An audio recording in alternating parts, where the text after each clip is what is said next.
नमस्कार मित्रांनो, मी ऋषिकरत. मित्रांनो, महाराष्ट्र नर्सिंग CETचे ऑनलाईन फॉर्म सुरू झालेले आहे. तो ऑनलाईन फॉर्म नक्की कशा पद्धतीने भरायचा आहे याची A to Z माहिती आपण या व्हिडिओच्या माध्यमातून बघणार आहे. त्यामुळे मित्रांनो, व्हिडिओ नक्की तुम्ही शेवटपर्यंत बघा. आपल्या चॅनलवर जर तुम्ही पहिल्यांदाच आला असाल तर चॅनलला सबस्क्राईब करून ठेवा. असेच नवनवीन व्हिडिओ आम्ही तुमच्यासाठी घेऊन येतो. जर तुम्हाला काही विचारायचं असलं तर व्हिडिओला कमेंट करा किंवा व्हिडिओच्या डिस्क्रिप्शन बॉक्समध्ये टेलिग्रामचा ग्रुप दिला आहे, त्यावरती तुम्ही अजूनही जॉईन झाला नसाल तर त्यावरती जॉईन व्हा. त्यावरती डायरेक्टली तुम्ही आमच्याशी बोलू शकता किंवा तुमचे प्रश्न आम्हाला विचारू शकता. नक्कीच आमची टीम तुम्हाला त्वरित प्रतिसाद देईल. चला तर या ठिकाणी ऑनलाईन फॉर्म कशा पद्धतीने भरायचा आहे बघूयात. तर मित्रांनो, गुगलवरती या. गुगलवरती आल्यानंतर या ठिकाणी CET सेल अशा प्रकारे तुम्हाला सर्च करायचं आहे. सर्च केल्यानंतर थोडा वेळ वेट करा. State common entrance test cell अशा प्रकारची वेबसाईट याला ओपन करा.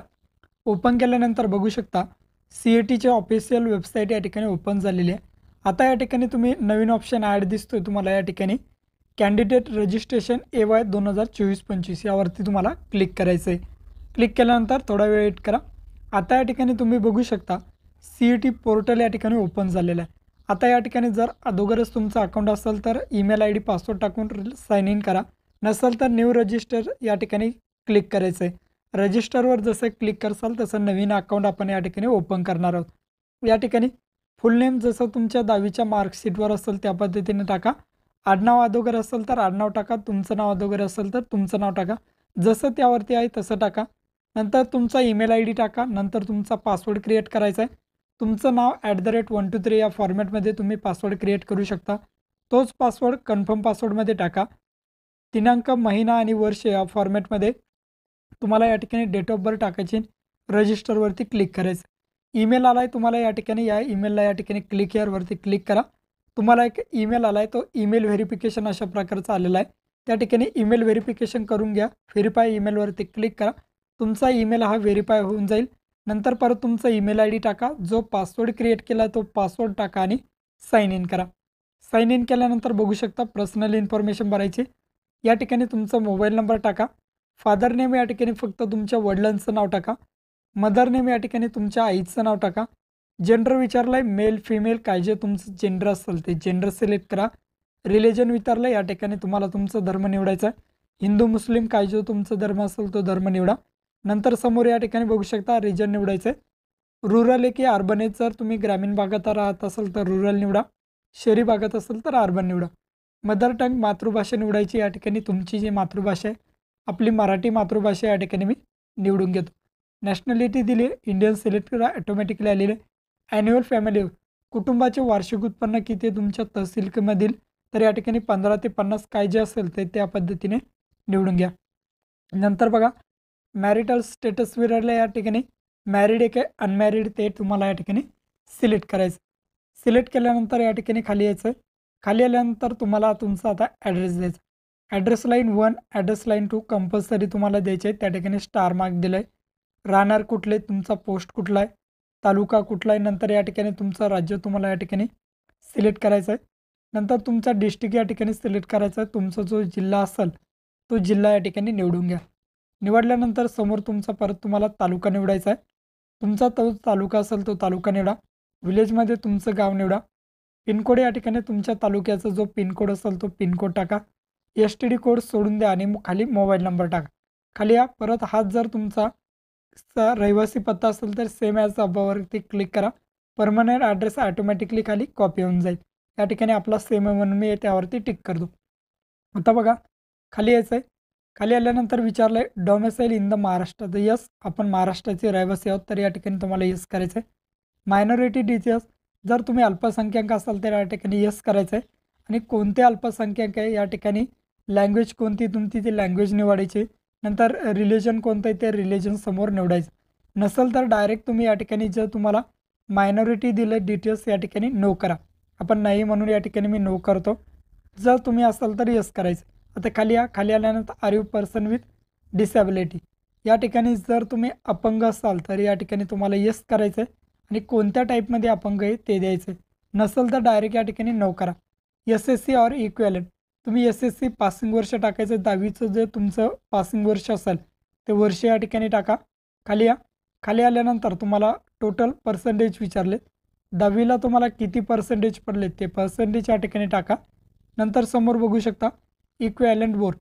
इक्विव्हॅलंट बोर्डमध्ये तुम्हाला या ठिकाणी 10वीचं जे तुमचं बोर्ड असेल ते बोर्ड निवडा. आपलं महाराष्ट्र स्टेट बोर्ड होतं म्हणून मी ते बोर्ड या ठिकाणी निवडून घेतो. निवडल्यानंतर खाली बघा SSC स्कूल स्टेट. या ठिकाणी तुमचं 10वी कोणत्या राज्यात होती, तर आपली महाराष्ट्र राज्यामध्ये या ठिकाणी 10वी होती म्हणून मी महाराष्ट्र राज्य सिलेक्ट करतो. नंतर बघा आर यू ॲपिअरिंग किंवा ॲपिअर 12th HSC diploma exam in 2024. 2024मध्ये तुम्ही 12वीची एक्झाम जर देत असाल तर यस करा, नसेल देत तर या ठिकाणी नो करा. समजा आपण 2024ला 12वीची एक्झाम नाही देत तर मी या ठिकाणी नो क्लिक करतो. आपण अगोदरच एक्झाम दिली असं त्याचा अर्थ आहे. आता मग कोणतं तुमचं पासिंग इयर आहे ते टाका. नंतर तुमचं बोर्ड कोणतं आहे, मार्क्स टाईप पर्सेंटेज होते की CGPA ते टाका. मार्क्स ऑफ 10मध्ये एकूण घेऊन किती तुम्हाला पडले, 600 किंवा 650 पैकी. मार्क्स आउट ऑफ यापैकी किती पैकी पडलेत, अशा प्रकारे टाकायचं तुमचं बोर्ड टाका. पण आपण या ठिकाणी आता 2024लाच 12वीची एक्झाम देतो आहे म्हणून मी या ठिकाणी येस करतो. 2024लाच आपण 12वीची एक्झाम देतो आहे. सेव्ह चेंजेसवरती क्लिक करा. पर्सनल डिटेल्स तुमची सेव्ह झालेली आहे. तुमची प्रोफाईल या ठिकाणी सक्सेसफुली क्रिएट झालेली. या ठिकाणी आता रजिस्ट्रेशन दिसते त्यावरती क्लिक करा. या ठिकाणी खूप सारे कोर्सेस आहेत बघा. अंडर ग्रॅज्युएट असेल, post graduate, agriculture education, higher education, नंतर बघू शकता तुम्ही PG असेल, नंतर मग मेडिकल एज्युकेशन. त्यामध्ये बघू शकता मेडिकल एज्युकेशनमध्ये अंडर ग्रॅज्युएट म्हणून MH नर्सिंग CET 2024 दिसतं आहे. या CETला तुम्हाला या ठिकाणी क्लिक करायचं. आपली ही नर्सिंग CETचा फॉर्म आहे. नर्सिंग CETवरती क्लिक करा. क्लिक केल्यानंतर थोडा वेट करा. तुमच्यासमोर आता ॲप्लिकेशन फॉर्म या ठिकाणी सुरू झालेला आहे.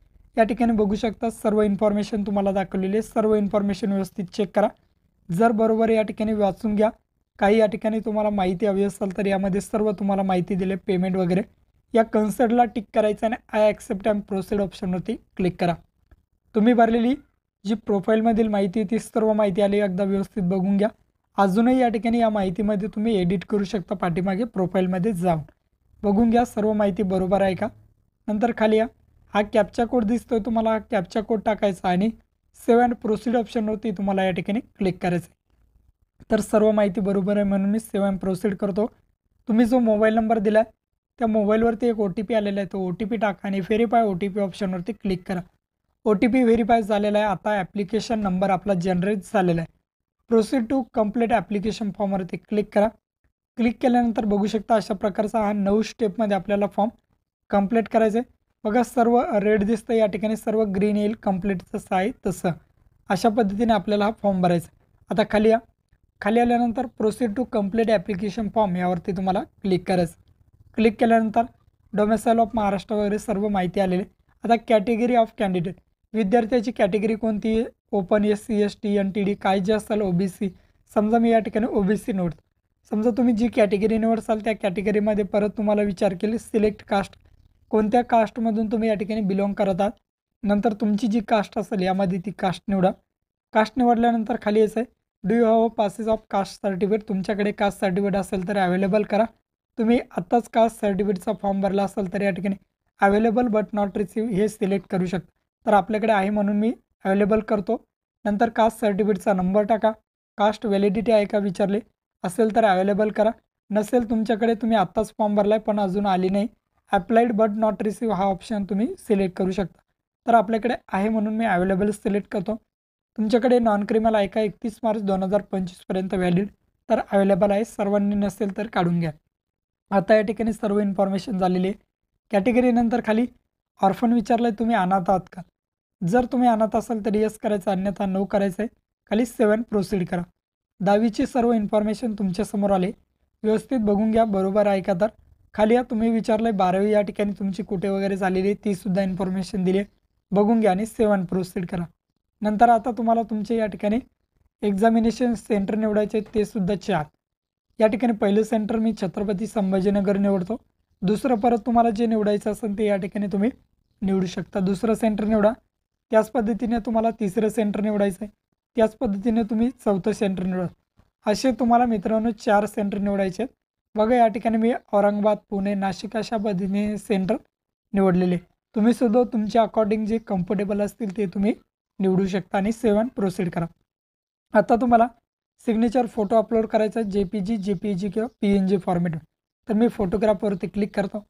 ओपन ऑप्शन दिसतंय त्या ओपनवरती क्लिक करा. ओपनवरती क्लिक केल्यानंतर फाईट बॅकग्राऊंडचा तुमच्या अशा प्रकारे पासपोर्ट फोटो येईल, तो अपलोड करायचा.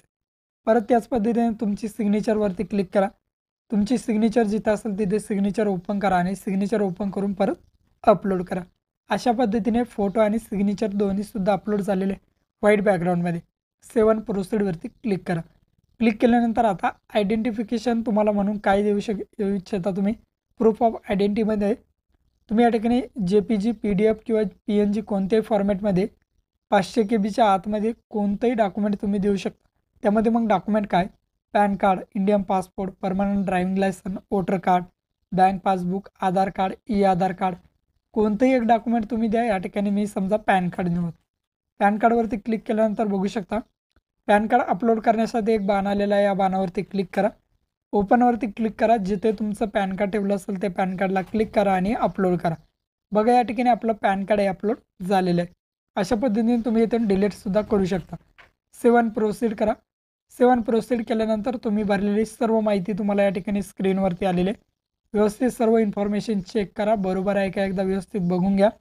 तुमची सही, तुमचं सिग्नेचर, तुमचंच फोटो वगैरे आहे का चेक करा. सर्व इन्फॉर्मेशन जर बरोबर असेल तर या ठिकाणी आय हॅव रीड ऑल इन्फॉर्मेशनवर क्लिक करा आणि प्रोसीड फॉर पेमेंटवरती क्लिक करा. परत विचारतील आर यू शुअर आहात का, तर यस शुअर. नंतर खाली पेमेंट येईल. पेमेंटच्या खाली तुम्हाला या ठिकाणी एक कन्सर्ट आला आहे. या बॉक्सला टिक करून प्रोसीड अँड पेमेंटवरती क्लिक करा. नंतर रोजो पे दिलेला आहे, या ठिकाणी क्लिक करा. परत टर्म्स अँड कंडिशन आहे त्यालासुद्धा टिक करा. प्रोसीड करा. प्रोसीड करून अशा प्रकारे तुम्हाला या ठिकाणी तुमच्या फॉर्मचं हे ऑनलाईन पेमेंट हे करून घ्यायचं. फोनपे, गुगल पे कशाने तुम्ही पेमेंट करू शकता. अशा पद्धतीने मित्रांनो पेमेंट करून तुमच्या फॉर्मची प्रिंट काढून घ्या. आय होप की मित्रांनो व्हिडिओ तुम्हाला आवडला असेल तर व्हिडिओला लाईक करा. आपल्या चॅनलवर पहिल्यांदा असेल तर चॅनलला सबस्क्राईब करून ठेवा. हा व्हिडिओ तुमच्या मित्रमैत्रिणी, नातेवाईकांना शेअर करायला विसरू नका. भेटूया अशाच नवीन व्हिडिओत. जय हिंद.